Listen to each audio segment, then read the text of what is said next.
Shalom, salam sejahtera untuk kita semua. Baiklah, saat ini kita akan membaca dan merenungkan firman Tuhan. Untuk itu, pembacaan Alkitab kita pada saat ini terambil dalam Matius 21 ayat 23 sampai dengan ayatnya yang ke-32. Matius 21 ayat 23 sampai dengan ayatnya yang ke-32 ini terdapat dua perikop. Lembaga Alkitab Indonesia memberi judul Pertanyaan mengenai kuasa Yesus dan perumpamaan tentang dua orang anak. Lalu Yesus masuk ke bait Allah, dan ketika ia mengajar di situ, datanglah imam-imam kepala serta tua-tua bangsa Yahudi kepadanya dan bertanya, "Dengan kuasa manakah engkau melakukan hal-hal itu? Dan siapakah yang memberikan kuasa itu kepadamu?" Jawab Yesus kepada mereka, "Aku juga akan mengajukan satu pertanyaan kepadamu, dan jikalau kamu memberi jawabnya kepadaku, aku akan mengatakan juga kepadamu, dengan kuasa manakah aku melakukan hal-hal itu? Dari manakah baptisan Yohanes? Dari sorga atau dari manusia?" Mereka memperbincangkannya di antara mereka dan berkata, "Jikalau kita katakan dari sorga, ia akan berkata kepada kita, 'Kalau begitu, mengapakah kamu tidak percaya kepadanya?' Tetapi jikalau kita katakan dari manusia, kita takut kepada orang banyak, sebab semua orang menganggap Yohanes ini nabi." Lalu mereka menjawab Yesus, "Kami tidak tahu." Dan Yesus pun berkata kepada mereka, "Jika demikian, aku juga tidak mengatakan kepadamu dengan kuasa manakah aku melakukan hal-hal itu. Tetapi apakah pendapatmu tentang ini? Seorang mempunyai dua anak laki-laki. Ia pergi kepada anak yang sulung dan berkata, 'Anakku, pergi dan bekerjalah hari ini dalam kebun anggur.' Jawab anak itu, 'Baik, Bapa,' tetapi ia tidak pergi.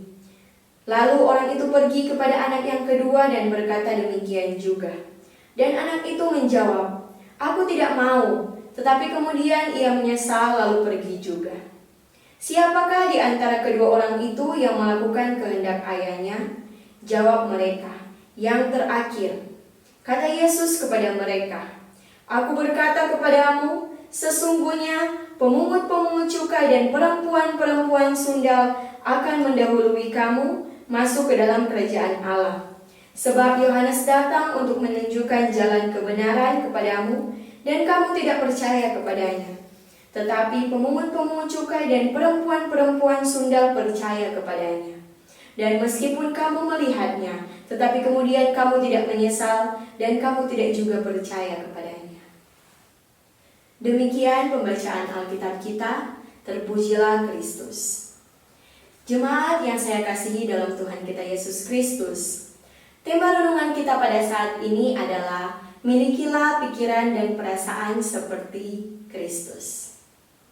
Jemaat yang terkasih, seperti yang telah kita ketahui, manusia adalah makhluk sosial yang historis. Individu manusia terkait dengan keunikan. Keunikan tersebut terdapat dalam dimensi kerohanian. Individualitas manusia terkait dengan kualitas, sehingga kualitas manusia sangat berpengaruh pada tingkah laku. Akan tetapi, tingkah laku manusia dapat dikontrol oleh pikiran dan perasaan. Sebagaimana pikiran dan perasaan adalah dua hal yang berjalan beriringan yang terdapat dalam jiwa manusia untuk mempertimbangkan apa yang harus dilakukan oleh manusia. Jemaat yang terkasih, Injil Matius mempunyai nubuat tentang kabar baik, bahwa Yesus adalah Raja Penyelamat yang dijanjikan oleh Allah, dan menunjukkan bahwa inilah Yesus Kristus yang akan memulihkan kondisi bumi, kehidupan umat manusia. Matius ingin menunjukkan bahwa sejumlah besar perkataan dan perbuatan Yesus telah dinubuatkan ratusan tahun sebelumnya oleh para nabi Israel, dan Yesus membawa harapan baru bahwa segala bangsa akan mengambil bagian dalam keselamatan. Yesus membawa kabar baik yang baru, dan kabar itu ditujukan bagi semua bangsa. Bahwa Yesus mengundang semua bangsa untuk percaya, mengabdi kepada Allah, dan mengasihi sesama.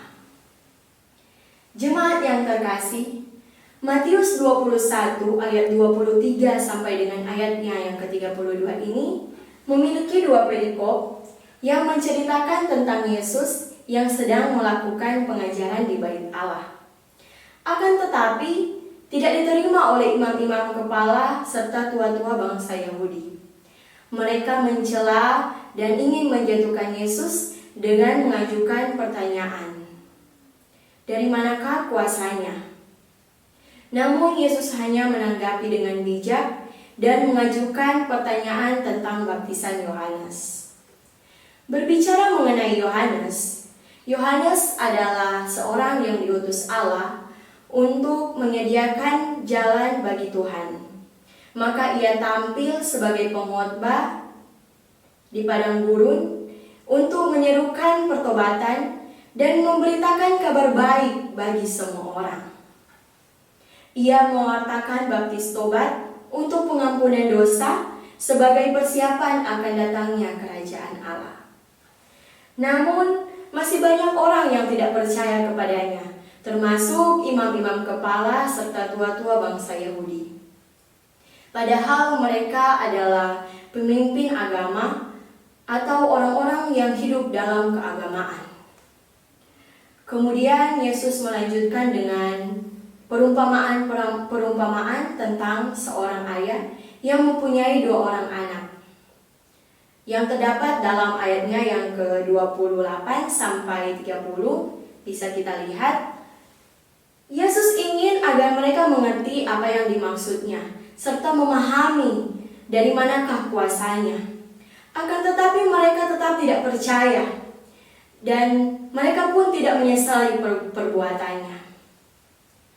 Celaan dari anak kedua pada perumpamaan yang telah dikatakan oleh Yesus seperti halnya yang dilakukan para tokoh agama tersebut. Meskipun mereka sering mengajar tentang keagamaan, namun tingkah lakunya bertolak belakang dengan ajaran itu.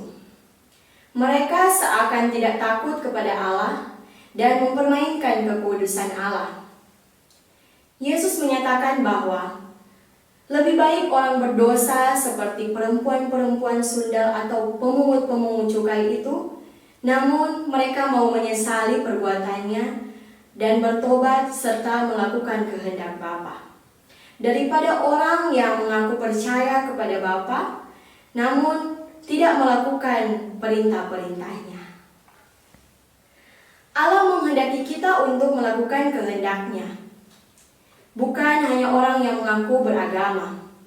Janganlah kita menjadi orang yang merasa hidup beragama, kemudian berhak menghakimi sesama kita, bahkan menghakimi ajaran Yesus, tanpa menyadari kesalahan dan kemudian seakan-akan seperti orang-orang yang tidak mempunyai kesalahan. Yesus hadir sebagai pribadi yang bijaksana untuk memberikan pemahaman kepada orang-orang yang tidak percaya kepadanya, dengan maksud agar mereka merasa menyesal kemudian melakukan perintahnya yang membawa keselamatan. Ada sebuah ilustrasi tentang cerita Beauty and the Beast, seorang pangeran tampan dan baik hati yang dikutuk oleh seorang penyihir menjadi buruk rupa. Namun dia memiliki pribadi yang baik, dia menolong orang, bahkan mencintai. Cerita ini memberi makna, janganlah kita melihat kecantikan atau ketampanan seseorang dari rupanya, atau melihatnya dari penampilannya.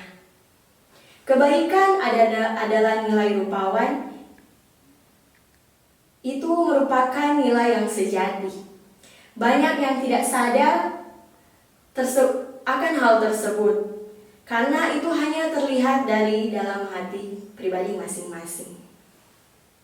Sehingga penting untuk menumbuhkan kebaikan dalam setiap diri manusia yang tanpa terkecuali. Meskipun kadangkala secara nampak seseorang mungkin terlihat jelek, namun kita tidak pernah mengetahui apa isi hatinya. Mungkin hatinya begitu rupawan. Jemaat yang terkasih dalam Tuhan kita Yesus Kristus, melalui ilustrasi di atas memberi gambaran kepada kita bahwa sebagai manusia kita harus rupawan dari dalam diri, harus mempunyai kebaikan dari dalam diri kita. Janganlah kita menjadi pribadi yang munafik, baik di hadapan Tuhan maupun di hadapan sesama. Seperti ada pepatah yang mengatakan, lain di mulut, lain di hati. Kita harus selalu ingat bahwa Tuhan yang mengetahui setiap pribadi kita, Ia mengetahui apapun yang kita perbuat. Maka dari itu, marilah kita terus melakukan hal baik seperti yang dikehendaki oleh Tuhan. Bukan hanya sebagai orang yang mengaku percaya kepada Allah, namun perilaku yang dihasilkan tidak sesuai dengan apa yang diajarkan oleh Allah. Bukan hanya orang yang mengaku beragama, namun tetap melakukan hal yang jahat serta menyakiti hati sesama, terlebih menyakiti hati Tuhan. Seringkali kita merasa bahwa menghakimi adalah hal yang wajar. Seringkali kita merasa hidup kita yang paling benar. Kita merasa bahwa kita adalah orang yang beragama. Kita merasa hidup kita sudah taat dan setia kepada Tuhan. Kemudian kita berhak untuk menghakimi orang. Tanpa kita sadari bahwa tidak selamanya orang yang terlihat baik di depan kemudian sama dengan hatinya. Begitupun sebaliknya, orang yang terlihat jahat di depan tidak menutup kemungkinan dia mempunyai hati yang baik. Marilah kita berbenah diri dengan melakukan perubahan serta hal baik di dalam diri kita terlebih dahulu. Karena bagaimana kita bisa membersihkan situasi di sekitar kita, sedangkan pribadi kita belum bersih. Hendaklah kita menjadi pribadi yang sama seperti Yesus, hadir di tengah dunia sebagai pribadi yang bijaksana, penuh kesabaran, mengasihi semua orang, dan menghindari tindakan-tindakan yang buruk. Menjadi terang dunia sebagai pengikut Kristus yang membawa kabar sukacita, memiliki pikiran dan perasaan yang sama seperti Yesus. Dengan demikian kita dapat menjadi teladan yang positif bagi banyak orang. Ketika kita memiliki pikiran dan perasaan yang baik, maka dapat menjadikan kita pribadi yang lebih baik. Marilah kita sebagai manusia yang penuh dengan dosa, mengikut Kristus dengan taat dan setia. Ketika kita sudah memulai dari diri kita sendiri, maka kita juga dapat merangkul semua orang untuk melakukan kehendak Bapa. Meneladani Yohanes Pembaptis yang bersedia diutus Allah ke tengah dunia sebagai pembawa keselamatan, demikian juga kita sebagai orang percaya harus mampu hadir di tengah kehidupan orang untuk membawa kebenaran firman Tuhan. Mengimani Yesus Kristus merupakan keputusan terpenting dalam hidup.